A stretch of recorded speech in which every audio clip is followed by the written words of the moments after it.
Harap ka ng konti yan. Okay? Introduce yourself. Hi everyone, I am Cedric Balmores and I am 23 years old from Pasig City. But I'll represent Cagayan de Oro since I grew up there. Ay, Cagayan de Oro. Anong klasa na yun? CDO. Pasig.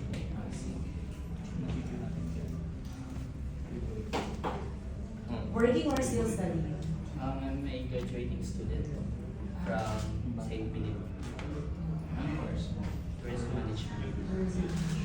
Is this your first time to join a pageantry or It's my second time to join national pageant.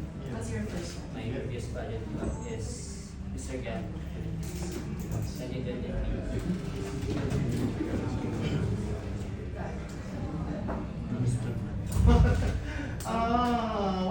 Why do you want to join again a national pageant? Because during my last national pageant, I honestly am not yet confident at that time. That's why now over the years of improving myself, ngayon po masasabi ko na confident na ako para sumali na.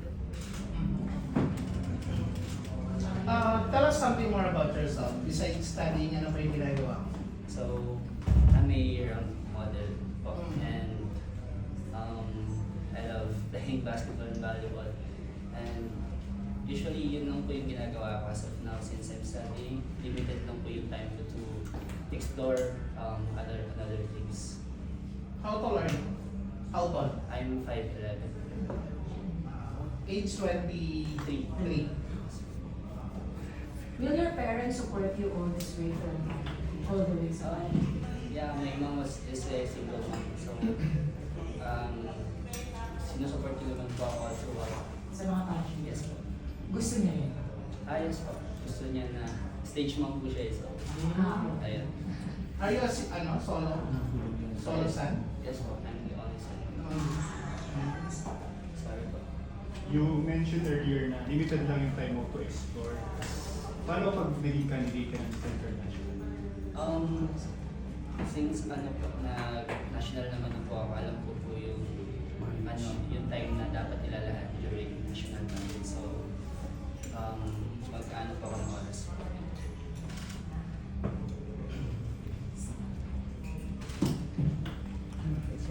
Ito ba yung Manila Hotel? Sorry? Ito ba yung Manila Hotel? Yes. Na inabot na alas 4 ng umaga? Yes po.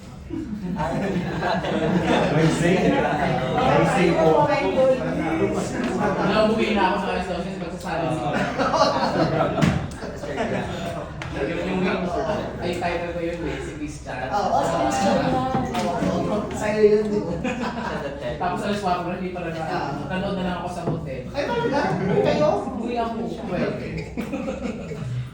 Dear, why should we get you as an official candidate?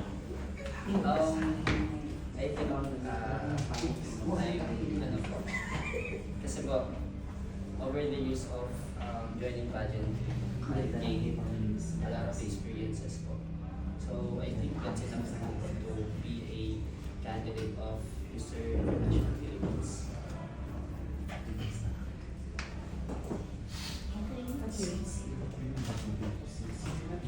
Okay na po. Okay. Get ready for the next swim one. shorts. Scissor. Okay lang po ba? Sorry po, drunks po.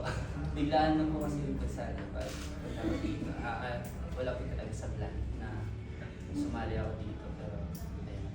What made you decide? Parang biglaan, di ba? Hindi po kasi, last night ko lang po nakita yung post ng page ko. Kailangan yung drums. Yes po. And, Okay. Okay. Okay lang kasi kaya tayo lulipat dito para kung gusto nyo mag-bikini. Kasi may gustong magbibigay. Okay. Ayun lang ako may gusto mag-bikini. Sige lang, dear.